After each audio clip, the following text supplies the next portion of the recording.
Excuse me! Taxi! This is the 77 WABC minicast. ICE agents at airports assisting TSA, at least in Atlanta, Georgia. President Trump beating Democrats at their own game yet again. A 25-year-old Chicago man, an illegal, under arrest and facing a murder charge in the death of a Westchester County, New York, 18-year-old freshman who was killed near the college she attended, only 2 months away from finishing her freshman year. 18-year-old Sheridan Gorman, who grew up in Yorktown Heights, was shot in the head while walking with friends near a beach close to campus.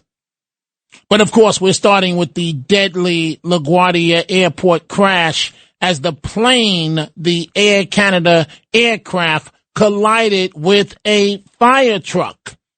And the air traffic controller, audio capturing moments before the fatal collision where he says, quote, "I messed up." Truck 1 and Company, LaGuardia Tower, requesting to cross 4 at Delta. Truck 1 and Company, cross 4 at Delta. Truck 1 and Company, crossing 4 at Delta.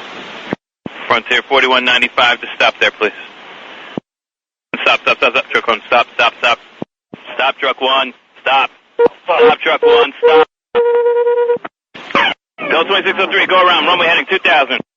Jet 646. Jet 646, I see you collide with a vehicle here, just hold position. I know you can't move. The vehicle's there responding to you now. Is the runway closed? Del 2603, go around, runway heading 2000. Alright, 2000, go around, Del 2603. Tower. Truck 32, runway 4 is closed, correct? Yes, go on to runway 4 now. Proceed on runway 4, you have access. Frontier 4195, I got the word that we're going to be closed for a little while. If you want to prepare to return to the ramp, let me know. Yeah, we got stuff in progress for that, man. That wasn't good to watch. Yeah, I know I was here. I tried to reach out to my stuff, and we were dealing with an emergency earlier, and I messed up. No, man, you did the best you could. I messed up. No, man, you did the best you could. Scapegoating. Already scapegoating this air traffic controller. I don't understand. I really don't get it, folks, why these towers can't, with air traffic controllers, why in the United States of America they can't be properly staffed. I don't get it. We have all the money in the world for illegals. Poof. It comes out of nowhere when it comes to illegals, but not for us. Our politicians bend over backwards for illegals, but not for us. And here we have it. We're about to start with your calls. We see all your calls coming in from Baltimore, Maryland to New Jersey to the Bronx. We'll get to your calls momentarily. 800-848-9222. Horrible, horrible situation.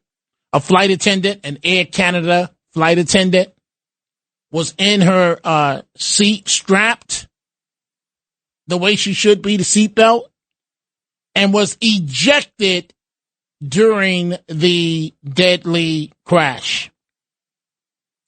I am coming right back to that in just 1 second. Coming right back to it in just 1 second. But let's switch gears. Looking at my Twitter, at my ex, Donna Marie in Philly says another young woman murdered by an illegal at Loyola in Chicago. Legacy media is silent. Donna Marie in Philly goes on to say, how many more must die at the hands of non-citizens? Donna Marie in Philly, you're correct. This from the local affiliate, NBC Channel 4, here in New York City. New tonight, an arrest in the shooting death of a Loyola University student from Westchester County. 18-year-old Sheridan Gorman was killed Thursday in Chicago. Federal officials believe the man responsible is a 25-year-old from Venezuela with a criminal history. News 4's Axel Tercios is live in our newsroom. And Axel, we understand that Gorman's family released a statement just moments ago. Jen, that was just in the last 15 minutes, and the Sheridan Gorman's family is blaming the policies that allowed a man with criminal history to be out on the streets. DHS says the suspect is 25-year-old Jose Medina, who had prior arrests. And so that's the situation. 18 years old. And her family is planning a funeral now because some savage was allowed into the country that had no business being here. And that's what they are. Oh, Dominic, how can you say that? Because what else would you call them? Not all, but a good number, as Trump says. 800-848-9222. I'm about to begin with your calls, but first, one of the passengers on that Air Canada flight describing what it was like. When we landed, everyone felt it. It just like the plane like jolted, and you heard the pilot try to brake like he was trying to prevent the collision that occurred.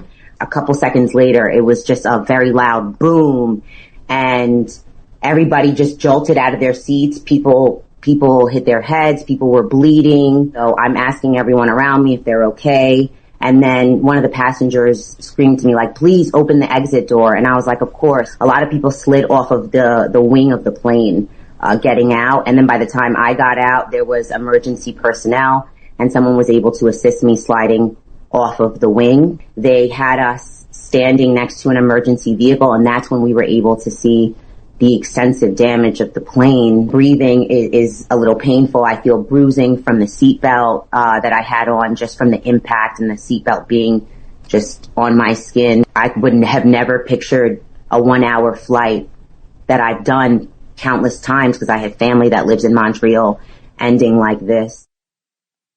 800-848-9222. I don't understand, folks. I just don't get it.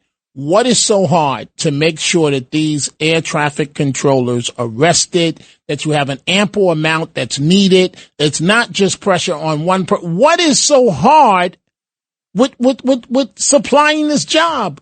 It's not a problem when you spend money on illegals. It's only when it comes to Americans.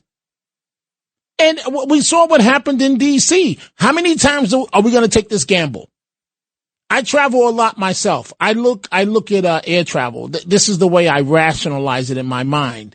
I say, well, I'm just taking the D train from 125th Street in Harlem down to 59th Street, which only takes, it's a great way to travel on the subway. It only takes 3 minutes if you're not interrupted by somebody taking off their clothes and homeless, someone defecating on themselves, someone urinating on themselves, or some entertainer that thinks that you want to give them their money when they have zero amount of ability, playing that loud music, wasting everybody's time. So if you can get around all of that, then, the D train from 125th to 59th is a nice ride. And so whether I'm on the red eye coming back from Utah, having delivered a speech and got to get back to New York City by the morning, whether I'm in Wyoming, no matter where I am, I look at air travel as taking the D train from 125th to 59th Street. And, call me nuts, folks, but I look at it this way. It's in God's hands. Because these days, it's not even in the pilot's hands. 2 pilots. If you have an air traffic controller where it's just not meshing correctly or you're on the wrong channel communicating, it can be an absolute disaster. Look at what happened in D.C. Look, and how many years were they warned in advance of the potential for something deadly to happen? So I just look at it as, if my time is up, my time is up. I ran a good race. Folks, I'll see you when I see you in the afterlife. That's the way I look at it. But that's not the way it should be. Not in America.